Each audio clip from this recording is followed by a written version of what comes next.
Hello, everyone, and welcome to the Geomologist Presents. Today, I have a special guest, and that guest is Ben Burns, author and owner of New Comet Games. How are you doing today, Hey, Ben? doing great. How about yourself? I'm doing all right. So, I've met Ben a few times at various conventions, and he's kindly agreed to come on and talk about his games, especially that New Comet puts out.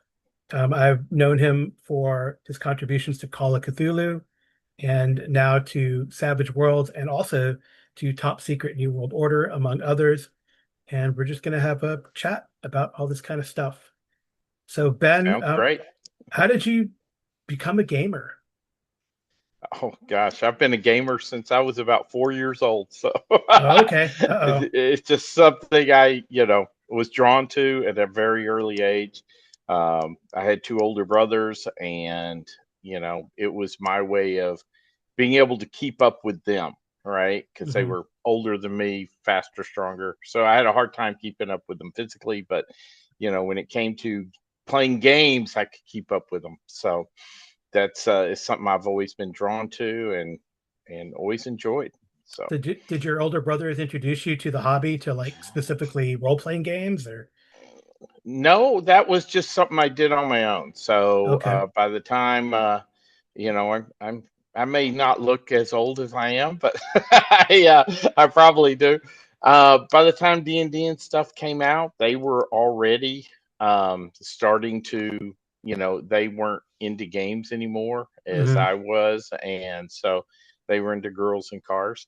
So, Uh-oh. and I hadn't quite got there yet. So anyway, read about Dungeons and Dragons, and you know, I uh, I took the plunge and had no idea what I was doing. It was went to the hobby store, which was like a train store. Of course, Hmm. that's where they kept things back in the '70s, and found the colored box. I don't even remember who did it now, and I used to know that the one with all the multicolors that said Basic Dungeons and Dragons, Hmm. and bought that one and took it home and read it and had no idea what this was. This was so different than anything I had ever played before. I'm like, where's the board? Where are the pieces? Yeah. And so I go back to the game store and I buy the Advanced Dungeons and Dragons box, which was the miniatures. All Oh. right. And I'm like, how many boxes do you have to buy to play this game? Yeah. Um, Luckily, then, about that time, a friend of mine called me and said, have I ever heard of this game? And I said, well, yeah, I've got it, but I have no idea how to play it. And he says, well, we've just started a group. Come join us. And took off from there. So that was in the late '70s. And Yeah. I've been doing it pretty much ever since. So. Oh, great. Yeah. So, when were you, did you always like read Lovecraft and other Cthulhu stuff? Because I mean, I've met you because I played in your playtest games for Call of Cthulhu. So, how did you get into Call of Cthulhu then? Well, of course, I had the original deities and demigods that had the Cthulhu stuff in Oh, it, yeah, it and did. that Yeah. always that Jim Ward put in there, Hmm. and had perfect rights to do so. Had a nice conversation with him before, Hmm. and anyway, um, it always attracted me, the Cthulhu stuff and how it worked. And then I started reading. I can read his short stories. I love his short stories. I don't care for his really long stuff, like The Mountains of Madness. That one's a difficult read, stuff like that. But Hmm. I've always read the books, but never really got into the Call of Cthulhu role playing game. I'd played it once or twice in the '80s, and then probably about 15 years ago, really got heavy back into it again and started writing. I'd been writing my own stuff for Dungeons and Dragons for since the early '80s, and so this was no great leap to jump to writing for Call of Cthulhu. So Hmm. So, do you have anything published or author credit for Dungeons and Dragons stuff that we don't know I mean, about? I have some. I have some stuff written Yeah. that's out there just using the open gaming license. I Oh, okay. didn't write. I didn't write for TSR until Top Secret came along. Oh, okay. but but yeah, uh, but yeah, I've put out 4 or 5 adventures for Dungeons and Dragons. Oh, I have to check those out. Or are they on drive through, or do you remember what? Oh yeah, yeah, Okay, I think so. So, cool. So um, through New Comet also. That's good to know. Didn't know that. yeah, yeah. Yeah. Well, I've stopped doing it because of Hasbro, but yeah, that's you Okay. know. Okay. Well, it'd be fun to check those out too. So tell me about New Comet Games. What's it all about? How did you get it started, or what was Oh, the drive? all right. The drive. Well, it wasn't always New Comic Games. I had a name before New Comic Games, but Oh, why my wife made me change it. okay. So I had originally called it Dark Cult Games, and Yeah. uh, but I uh, was just making stuff, creating stuff, and going to. I had started back into the role playing world pretty heavy when I started going back to North Texas RPG Con, Hmm. best convention run out there, and I. Everybody kept telling me I need to start printing the stuff and publishing it, and Mm.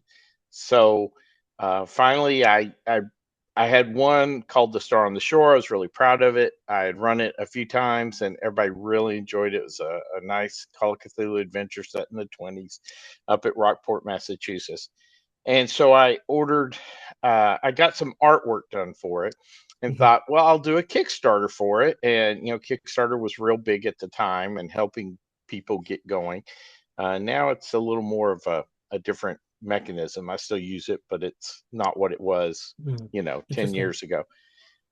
So anyway, I got some artwork done. The art's magnificent. I found this guy who was a starting artist who his rates were very reasonable until Chaosium decided they liked the art so much they started using him too. This rate's got too high for me. But and I posted it on chaosium.com or on the Chaosium's Facebook Hmm. page. And I said, hey, I'm going to run this Kickstarter. I hope y'all come and do it. And Mike Mason from Chaosium, excuse me, contacted me and said, you can't do that. Oh no. And I said, well, what do I need to do? And he said, well, you have to get a license. I said, well, how do I get a license? And he replied back, well, you have to talk to me. I said, well, can I have a license? He said, okay. Uh, so he sent me the license agreement. We do that. That doesn't work anymore. Now they have a whole different, but I kind of got in before the whole Miskatonic repository and all that Oh, okay. stuff. And Yeah. they were looking for people to put out a few more products for them. They've been Hmm. happy with my work. So now I've got five different Cthulhu books out now. I think that's right.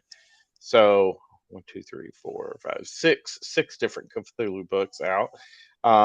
So I'm pretty happy with all of those, and working on a seventh right now. So Oh, that's awesome. Yeah. So yeah. Yeah. Let's talk about because I played. You have like a Call of Cthulhu. So the star, the say that again. The Star on the Shore. Is that the what it's called? yeah, Star in the Shore was my very first book. It was Yeah, pretty that was. rough, but it was a lot of fun. So Mhm. And then you had one set. You have one set in uh, um, Central America. yeah, that's called the Time for Sacrifice, and Hmm. it's all set at different Mayan ruins. So it's a Oh. 1920s also, but at Mayan ruins. I have Mhm. another one called Devil's Swamp, and it's 1920s also, and they're all set in um, the Hockomock Swamp in Massachusetts. Oh, So okay. for those who aren't familiar with the Hockomock Swamp, go look it up. It's a great little place for adventures. So it's called the Devil's Triangle on land, and so Oh, it's pretty cool. And the neat. Hockomock Swamp is like the heart of it. So Oh, that's cool. Yeah, so you take real world. So I guess that's something curious, and maybe this is a good time to ask that. So you take real world inspiration for your Call of Cthulhu adventures. I know, oh especially yeah, when we talk about the absolutely. trilogy, we'll definitely get into that a little more. But or maybe we'll do it now. Like the first one I played was the one that takes place in Mexico Oh yeah, yeah. So that one's the Horrid El or Dorado El Dorado. Royale. Hmm. And El Dorado Royale is a great resort. Highly recommend it. Just don't go on the tour. So, they'll offer you a tour. It's a timeshare thing. So we did not do that, and it's great. But it's a wedding destination resort, and so they do they'll do 3, 4, 5 weddings a day. That's not uncommon. Mhm. And I went down there for my niece's wedding, and uh, it just the I've always loved. I was a big Supernaturals fan. I'm sure Mhm. many of your followers watch Supernatural, and the very first episode was a La Llorona Mhm. Oh yeah. thing, and Mhm. always wanted to do something in Mexico with La Llorona, and so this is based on that mythology there. Um, and so it's a fun little adventure, I think. So Yeah, and then you have a follow-up to that. right. So this is actually so I'm writing a trilogy, and Mhm. the third one's the one I'm working on right now to put out. But the first one's set in Mexico, where a group of college friends go Mhm. to for their friends' destination, college mates' wedding, and then they decide, and that was set in 2023, 22. God, I can't remember now. Had to be 22, Mhm. 2022. So there's actually a COVID tie into it and Mm. stuff like that. When bad things happen, and COVID is the reason they had to shut down the resort. I Yeah. don't know if you remember that from the game, Yeah, yeah, yeah. but um, and then so the next year, the same group of players go to Japan, and my son lives in Japan right now, so I went for a visit there, and the Mount Fuji is a fantastic place. If you ever get a chance to go, definitely go there. And there's these ice caves at the base of Mount Fuji, and to Mm. get to one of the ice caves, they're set in the Agagora Forest, the Suicide Forest. Mhm. They don't like it called that, but that is a you have to walk about a kilometer through the Mm. forest to get to the cave, and it is a creepy, creepy walk. Mm. You look.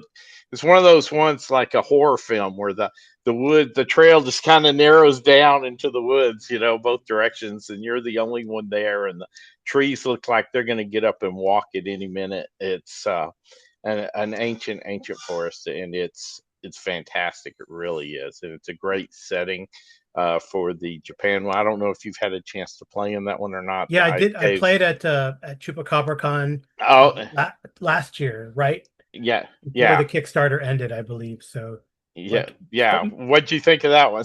oh yeah, it's fun. I mean, I want to get it to the table. We've run an actual play of the horror El Dorado Royale Yeah, on our channel, and it would be great to do Ice Caves of Mount Fuji because it's the same characters, like you said, just you know, yeah. a Actually, couple years level them later. up. Yeah, yeah. Right. Well, it's 1 year later. So Oh, from okay. 2022, and then that's in 2023. And the timeline's important because the last one's set in 2024, Mm, and it's called Eclipse over Bonham. yeah. And so Bonham State Park in Texas has this very strange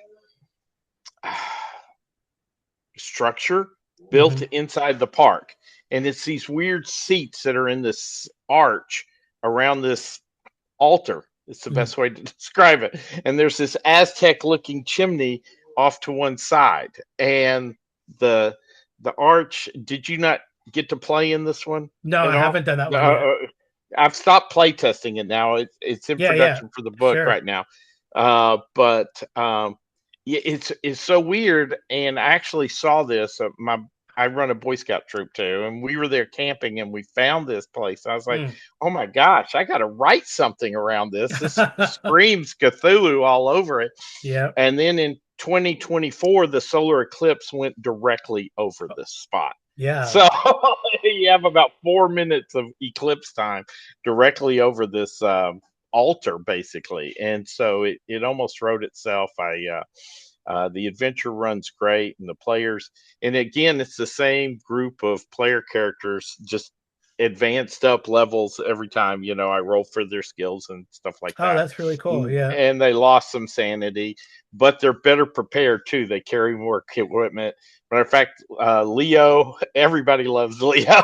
I don't know if you remember Leo or not. Yeah. He's actually packing a gun by the time we get to the Oh, last wow. one. He's the one. He's like the rich kid, right? Is Leo the Yeah, rich? Yeah, yeah, yeah. yeah. It comes from oil money. Yeah, So yeah. anyway, but it's The other favorite that people I've seen is the coach. the guy's the coach. Oh yeah, the coach. Yeah, Yeah, well, he's fun, yeah. and all the characters is cool because all the characters have a background, and their backgrounds change every adventure as Oh, well. neat. As Yeah, that's cool. they're in their early, late 20s, and that's usually the time most people are progressing in life and making big life changes. And they're Hmm. moving through things, and a lot of that's happening in several of the characters as they're Yeah. trying to move their careers forward. So they're once a year they fight demons and stuff, and then the other or Cthulhu monsters, and then the rest of the year they're trying to keep their lives moving forward. Yeah, So yeah. that can be a tough balance. Yeah. It's not quite Four Seasons meets Call of Cthulhu, but Yeah, but they do have they go to on a vacation every year, right? So that's what's kind yeah, they had started doing these vacations. I think they've stopped. I'm not sure of if we'll see a fourth one. I am taking a yeah. vacation to Hawaii this year. Uh, Uh-oh. Oh, there's plenty of I'm sure there's but plenty of stuff, oh plenty of yeah, there's inspiration in Hawaii.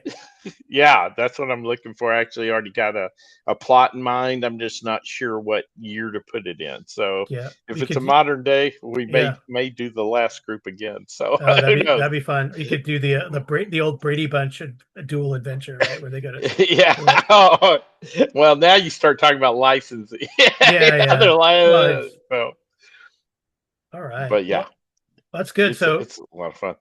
another really cool, I think, because I feel like the fans had been clamoring about it for a long time. Since speaking about Call of Cthulhu and time periods, I think one of your coolest products um, is Corsairs of Cthulhu. Yeah. So it's just one of those things. I've always loved pirates, and I Yeah, always wondered who why doesn't? they never put out a pirate book. Of course, Mhm. Chaosium did put out one. Oh God, what's the It's name? a Blood BRP. Waves. Yeah, it's Yeah, it Blood was a Cove or something. BRP. Yeah. Yeah, I actually have that book. So Mhm. I use that as some basis for some stuff. But yeah, I there was never a Cthulhu with pirates, and Mhm. so I came out with Corsairs of Cthulhu. Pitched the idea to them. They loved it. So it's been probably one of my biggest books I've ever done. It's almost Yeah. 300 pages Hmm. because it's a full period book. It has a full campaign in it, and it has, I don't know, almost a dozen appendices in the back, I think, with all the, because I did a ton of research on pirates. Mm. I read so many books, and so went to a ton of museums, and we did pirate cruises. And my son thinks I need to put out more pirate books so we can do more research on them. Well, I mean, there's plenty of room in that campaign because it's like a point crawl. It's like a Savage Yeah, Worlds point crawl. And I was going to ask you, and I've never, is that by design, right? Because a little spoiler here, they kind of they go really far, and there's a lot of time I would say in between chapters, right? So, yeah. And you could, I mean, you could do that, but actually, I am working on the next book after the Eclipse over Bonham is going to be another Corsairs book. It's going to oh, be a great. follow up book Oh, with just four or five standalone adventures in it that you could hmm. run. A lot of people have asked me to do something like this because of, they did the campaign and they're like, when are you coming out with more stuff? So I'm Hmm. gonna, and I put some plot hooks and Yeah. ideas in the original book, but I didn't flush any of them out, and I think people are looking for that. Mm-hmm. So I've actually started play testing. I did the first adventure. I think Chupacabra is the first time I ran it, Hmm. and it went over really well. I don't. You weren't in any of those, if I No, recall. So, no. but yeah, the players loved it, and it was funny because it's a very wide open. You can do just about anything you want type of game. You get Mhm. stuck in a position, and you're, okay, what do you want to do? And I've run it twice, and the two groups did almost the exact same thing, Mm. and then both of them ended up with almost the exact same results. With percentage, you're always looking at percentage. How many died? How many went insane? And how many lived and were good? Mhm. And it was almost identical for both groups, even though they followed almost the exact same path. So I'm wondering if the path is too obvious, or should I throw in some more different stuff to, so that's why you play test this stuff, is just see Yeah. how it works out. So, and conventions are a great place because you get so many different eyes and ideas thrown at your adventure, and people come up with things uh, like the ice caves one. Players are given this incredible power that basically they're limited only by their imagination. And uh, I ran it probably about 8 or 9 times beforehand because it was so different, and I wanted to make sure I had a grasp. And it was great because one group did very much what I expected them to do. Here's what I expect players to do. When I write stuff, I always kind of do it that way, but then I like to leave it open ended. Hmm. And I encourage players to come up with ideas that challenge me and make me grow as a author, to come up with different situations. And then you get the next group of players, and they come up with stuff you never considered in your life. And you're like, oh my gosh, how am I going to handle this? Okay, no, it didn't have that, but it does now. It's, Yeah, that's neat. Yeah. uh, and that's part of why you play test the adventures, and you want to make sure it's been through a good rigmarole. So, Right. uh, So what, yeah. so you do play test around that, then like 8 to 9 Yeah, times, 10 times as you do the usually circuit, not or that much. At this point, I feel like I can get a pretty good grasp on it after about 5 or 6 runs. okay. At 6 players a pop, 6 to 8 players a pop. That's almost 50 different people looking at the adventure, as well as Hmm. my editors, and I have proofreaders and stuff like Right. that. So, um, you get that many people, different eyes on the game, and you can catch most of the holes and stuff. And then nice thing about role playing games is, it's on the GM. And if the keeper still needs to be able to handle those situations that aren't covered in the book. Mm. That's just part of being a keeper. So, Yeah. what happens when they burn down the house on uh, the Right. haunted house, or whatever, the a haunting. I think that's Yeah, a, and the you haunting. know, yeah, what happened? It doesn't have it in the book. What happens if they just burn down the house, right? Right. So, as a keeper, you need to be able to handle those kind of situations. So, Hmm. Hmm. Yeah. So I guess you have written some Cthulhu stuff. So how is it like? So I know a criticism of Call of Cthulhu is that if you don't find the clue, the adventure ends. Do you try to oh, design around that, or how do you, or do um, you, or is that like, is that hogwash? I guess. I think that's kind of hogwash. There's always different ways to complete every adventure, and I Hmm. always try to put in multiple ways. Hmm. And uh, it's more of, if you find the clue, then it's easier to complete the adventure. If you don't find the clue, it's more difficult. But usually, I never make any clue so critical that they can't solve the mystery without it. If I feel like they need this clue to solve the mystery, they always find it. There, Hmm. you It's don't even obvious roll that something. for it. Yeah. You just, oh, you find this. If it's that important and that crucial, then give it to them. Hmm. Why try to hide it? Because if you do and they don't find it, you've ruined your adventure, Hmm. right? Yeah. So that that's just the way I believe. I hate for any adventure to be ruined.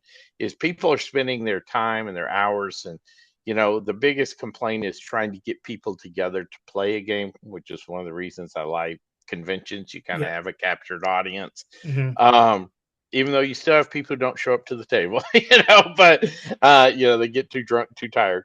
But uh, if people are going to take their time out of their lives to come try to have a good time, why are you going to ruin it with something that you know it could just as easily be given to them?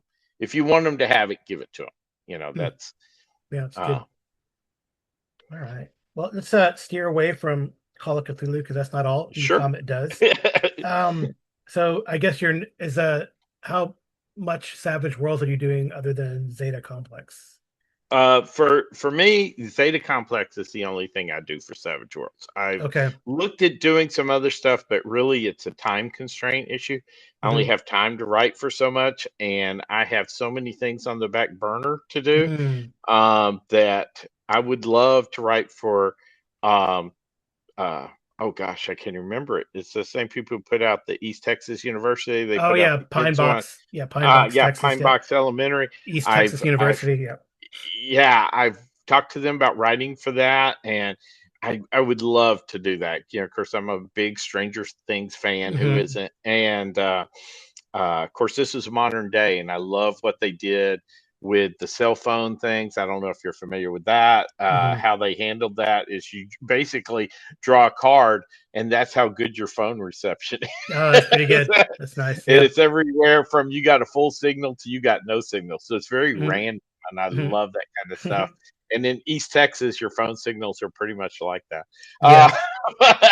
because I lived part of my life out in East Texas in that area. It's kind of Hmm. based around Commerce, Texas, and my parents moved to Cooper, Texas, which is just Yeah. 20 miles from there. So I'm very familiar with that area. So I would love to write something for them when I have time. But when am I going to have time? So, but yeah, I wrote Zeta Complex, and it's some people don't like it because it's savage paranoia, and I'm like, well, what's wrong with that? We savage everything else in the world, but I think it's so much better than paranoia. I Mm. like it a lot better. I loved paranoia back in the '80s. I thought it was great. I ran campaigns of it. Um, I still have the original first edition box set, even though it's lovingly used, it's still in pretty good shape. and uh, I would, I started for North Texas, I started running a paranoia game every Thursday.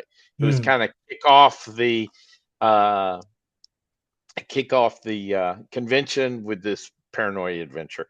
And Doug Ray, who started the con, asked me to do that every Thursday. And so Mm. he actually moved it into the main room right by the registration desk so people could see this fun game being run every year.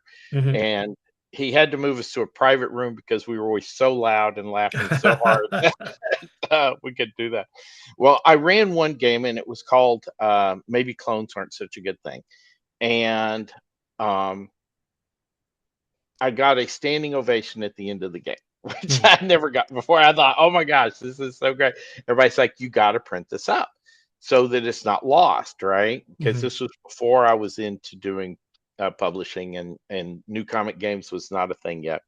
So I wrote it up, printed it up, got some high school girl to do $50 art for it, and I gave a copy to the players, and I thought, well, this is cool. And so when I started getting into publishing and doing the stuff for Chaosium and things like that, and I was putting stuff up on drive through, I went ahead and put the PDF of this up there. And I got contacted, and I had it up there for like 99 cents or something, just a ridiculous amount.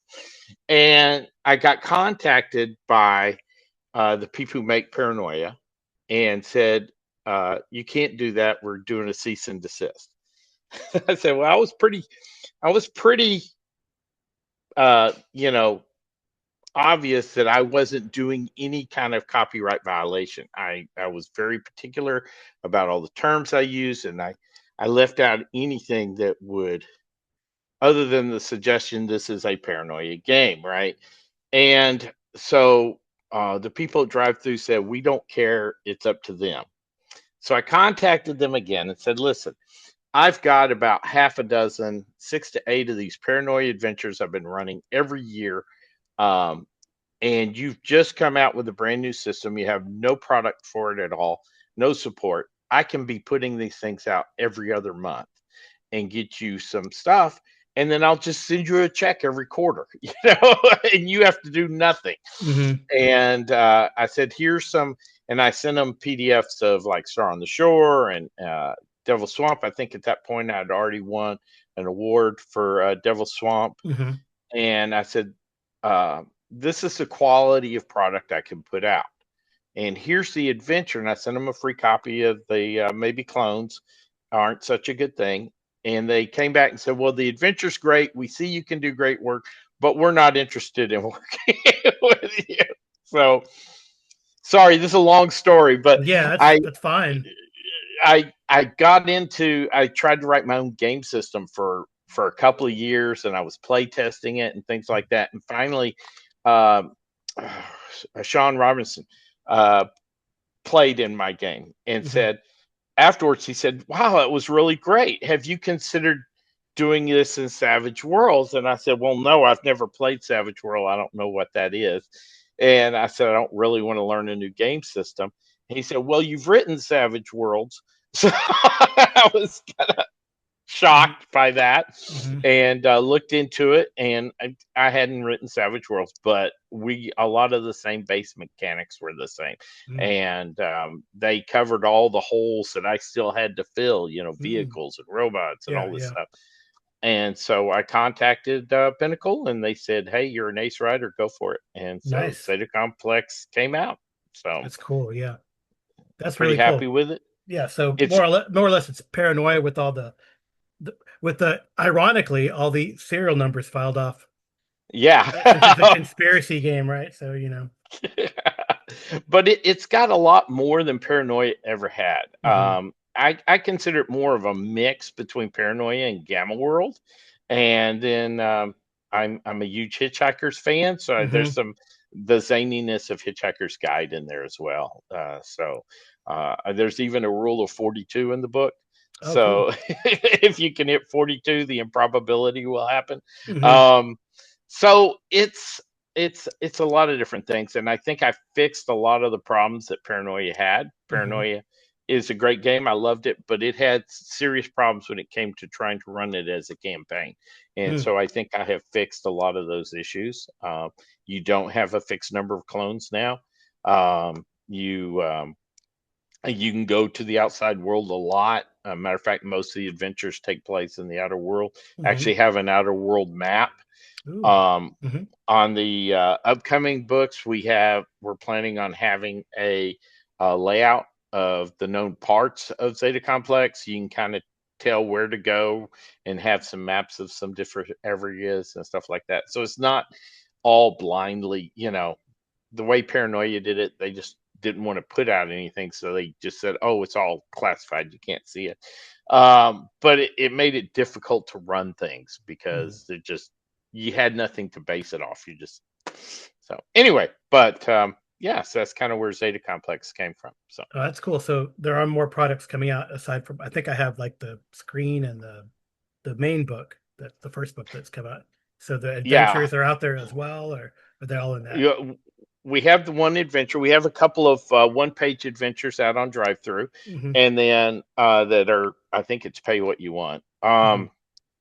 And then Um, we have, and actually, this is a book I'm working on right now. The Eclipse is after the book I'm working on now, and Hmm. it's called Robots and Roller Coasters. They're to die for, Hmm. and it's a great adventure that Hmm. has been run by multiple GMs, and uh, it's a lot of fun. And everything can kill you, of course.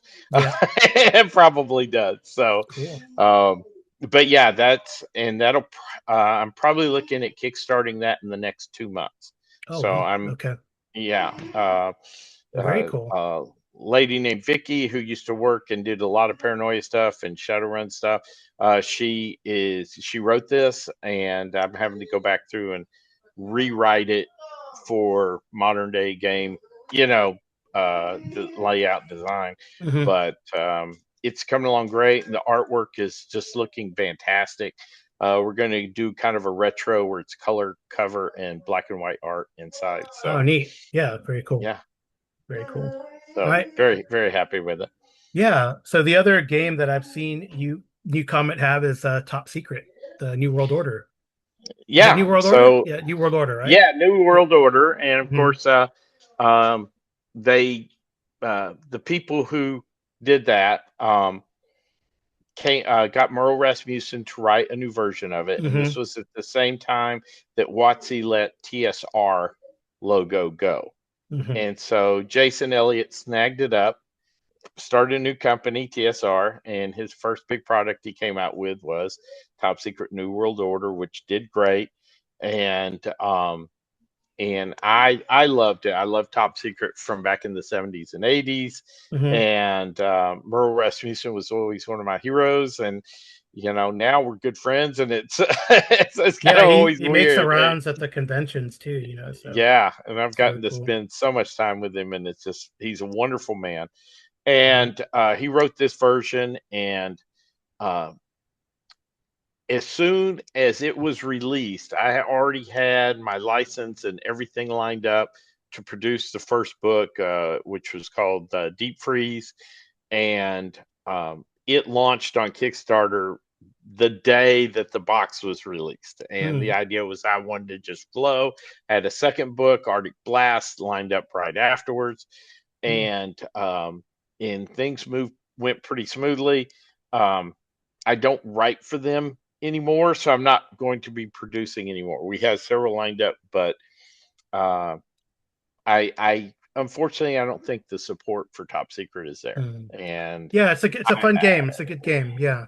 it's a Yeah. great game. It really is, and I wish it the best, and I hope it keeps going. But it's no longer TSR. They had a whole Mm. with Ernie Gygax, and Ernie Uh, Gygax now has TSR, and they are now Solarian Games, mhm. and they have started putting out some more product Yeah. for the game, Yes. and Hmm. which is good, which was needed. I told them they needed that 5 years or 3 years ago, or whenever Hmm. it first came out, and they took a long time, I think, getting that out the door. But I have seen that the game is starting to pick up, so you never know. Maybe we'll jump back into it. I That'd be cool. We still have a working relationship with them. I just told them until the game gets more support and takes off a little more, we're probably not going to spend the time on it. But Yeah, there's some good yeah, adventures. Yeah, I've run the first one, the Operation, the one that takes place in Latvia. Latvia. Yeah. Yeah, Yeah. yeah, that one's and what was cool is my daughter-in-law is actually from Latvia. And Oh, so she cool. So wrote the social yeah, she did the social part of that neat, neat. book, and it's cool doing modern day stuff like this Yeah. because I actually went in on Google Maps, and there's like really good descriptions of the buildings in there. You pull up to the white, stucco building with the red roof. I can go Yeah, into yeah. Google Maps and actually find it, That's and cool. it's but yeah, it's neat. So yeah, I enjoyed the Top Secret. Unfortunately, right now we're kind of concentrating on the other On the other the stuff, you got a lot of Cthulhu and Zeta. mm, I have my hands in a lot of pies on this stuff, but besides doing role playing games, New Comic Games also puts out some board games and card games as well. oh, cool. So, Yeah. You could talk to uh, that briefly if you want. yeah, so our biggest board game is Ultimate Dinosaur Fighting, where Mm. you're pit fighting dinosaurs in the future after you finish cloning them, and Jurassic World and stuff. And matter of fact, in the last, not the newest one, the previous one, Jurassic World, they even had a small arena where they were fighting dinosaurs. And I thought, they're stealing these ideas from me. We were watching the very first Jurassic World one, and I had already released the game, and in the game you can give the dinosaurs tech upgrades and mutations. And one of the mutations is the chameleon effect, which improves their defensive abilities. And of course, the dinosaur had the chameleon thing and became visible. And in the theater, I yell out, "They stole that!" And my wife's hitting me, "Shut up!" But it was just a funny moment. But Yeah. yeah, it's a fun game. It's 2 to 6 players. It actually plays faster with more players. So, Cool. um, yeah, I love it. It's got one expansion out now. It's in its second printing now, and we're always looking at working on a third expansion. We just haven't gotten around to doing the playtesting. COVID kind of put a shot to my Yeah. playtest group, and we haven't gotten back together for that.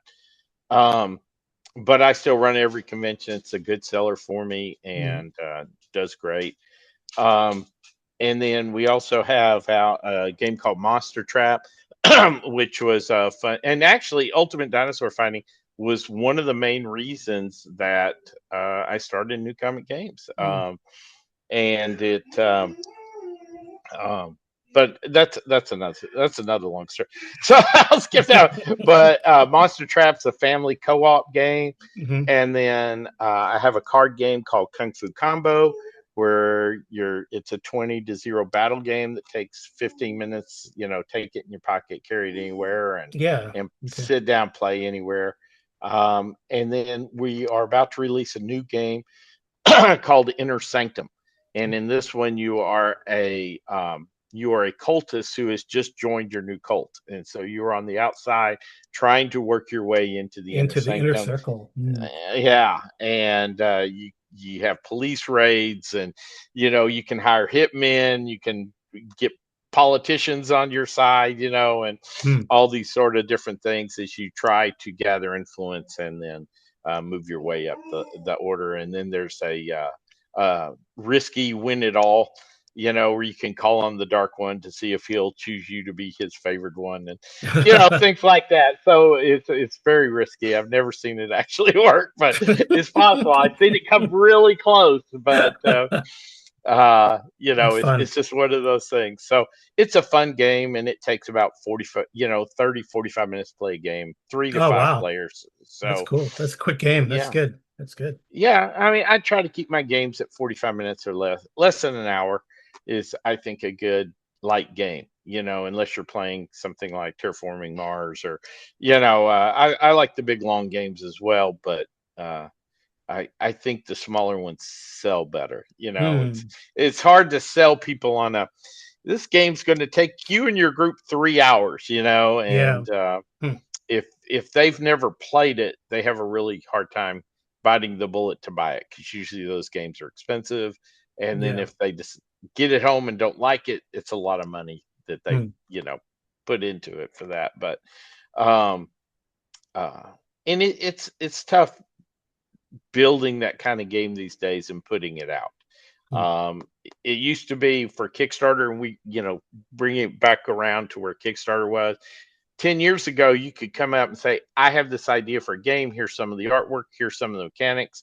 Help me develop this game. And nowadays you can't do that. Nowadays it's, here, I have the game. It's completely finished. you know, unless you're a Simon or you're Chaosium, who put out Horror on the Orient Express recently, and they were still play testing it as they were doing the Kickstarter. Hmm. Um, but most other producer like myself, I have to have a full developed game that I could send to play testers and have them test it and give it a review. Even if the art isn't 100% there, or the mechanics might change a little bit, it needs to be about 95% done Wow. before you ever hit it on Kickstarter. So Hmm. yeah, That's things have cool. changed over the years. I That's think too many interesting. people got burnt with things that weren't finished and then never got finished. You Hmm. know, Yeah. People got the money and ran with it. Unfortunately, it Yeah. ruined Kickstarter for a lot of us. So, Hmm. All right. Well, we'll close out soon because I know you have a hard stop very quickly. So let's do like a oh quick yeah, fire round with a few questions. They're sure. they're not too hard, but it should be fun. All right. What's your favorite game other than the ones that you design? Other than the ones I designed, I'm actually a big fan of Muchikoro, and I think that's a lot of fun. And right now, I'm playing Shadows of Brimstone, and I just love that game. There's so much to it, and and Firefly. Uh, Hmm. the board game, because Yeah. that's almost like role playing. That's board games. Yeah. Yeah, but yeah, What those are about my probably. RPG?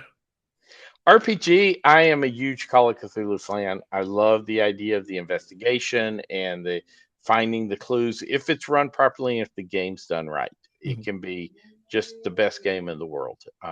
So, you Mhm. know, All right. What's the most challenging aspect of game design?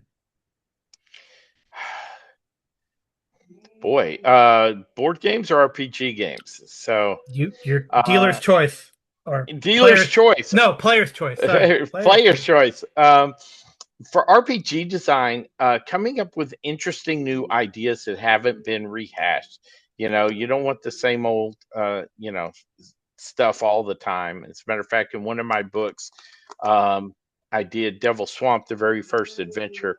The the Chaosm even said, you're this is this has been done a lot. Do you want to change it? Or you do it? And there's actually a term for that, and I can't remember what it is. That's what Hmm. happens when you get old.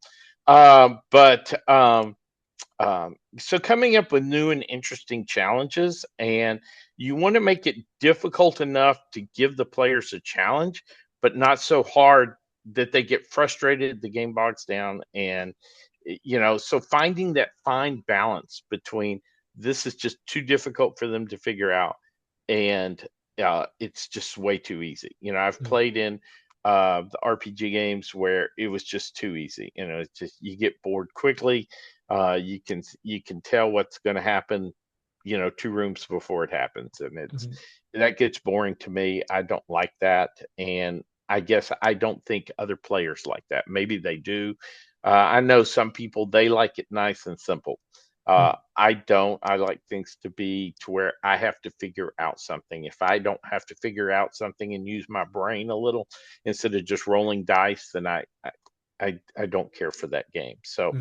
I like to build a game, and this is something I tell people when I once in a while I'll run workshops on how to write uh, adventures.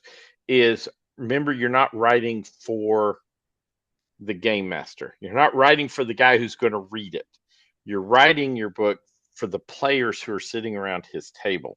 So it needs to be clear to him how to present it to the players and stuff, but the eventual target audience of your book is the players, and Hmm. trying to find that fine line of this is going to be really fun and this is going to be challenging, but in the end you really want the good guys to win, right? You want the players to win at the end, right? You don't Hmm. always want a TPK. That's always a possibility if they do stupid stuff, but you want to make it so that unless they do stupid stuff, there really shouldn't be a TPK. So Hmm. finding that fine balance is probably one of the more challenging parts of writing RPGs.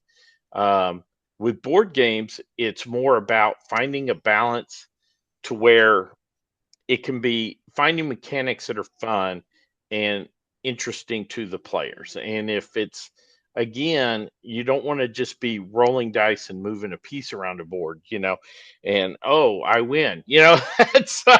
That's poor game design. And there's actually lots of books and stuff about creating good board games and what to avoid, what not to avoid, things like that. So Hmm. anyway, that's uh That's cool. What's the most rewarding aspect of game design? Oh gosh, when you're watching other players play and laughing and high-fiving, there is nothing that beats that. Monster Trap, I was telling you about that game. It's a family co-op game, and I've seen Hmm. girls as young as 3 years old playing this, Hmm. and it's I think I have it rated 6 and up because there's some safety stuff or something. Hmm. Anyway, maybe 8, but anyway, I've seen young kids playing it, and I've seen grown men playing it also, and we set it up. We were at ChupacabraCon, which used to be a lot of families there. There's Hmm. not so many families anymore, but it used to be a lot of family. So we set up a monster trap game, and we thought a family would play. Well, you didn't. We got like 4 guys, in their 30s and 40s, and we're like, we could do something else if y'all want. They're like, no, no, we'll play it. And by the end, they were high fiving each other and yelling and screaming that they had won. And it's just, then sometimes the mechanics in the game and everything has worked, and that's the most satisfying feeling ever. So All right. that Cool. All right. Last question. sure. What's one word to describe New Comet Games? New comic games. In one word. One word. Oh my gosh. Um, Fun. We just try to make fun stuff, and it's it. Yeah, I try not to wear. Oh, trope. Tropes a word that sorry that we try not to use tropes. We try to make fun games. Sorry, my That's brain works awesome. weird. Yeah, it's great how But the brain, yeah, you're just like thinking and suddenly boom, it comes boom, that through. word I was looking for. Don't Yep. use tropes. Yep. Um, so we just try to make games that are fun. Everybody's like, "Oh, this is Ameritrash," or it's not Euro enough for us. I'm Yeah. just like, but is it fun? That's what I care about. Are the players having fun? And that's what we always try to strive for is we want our games to be fun and not so intense. Some people get too caught up in the game and too we just want them to be fun and have a good time. And that's what I think Nice. more people need to just relax and have fun. So There you anyway, go. Awesome. Well, I have your contact information. I'll put on the show notes and all that kind of stuff. But thank you so excellent. much, Ben, for taking the time and telling me about New Comet Games and your game design philosophy and the steps that you've gone through to make these fun and very interesting thinking games because it's not always straightforward. I've played in your playtests. I Well, I love it. appreciate it, Carl. So yeah, this was a lot of fun. I hope your listeners enjoy it. So Yeah, I think they will. All right. Go check out New Comet Games, y'all. All right. appreciate it. Take care. Bye.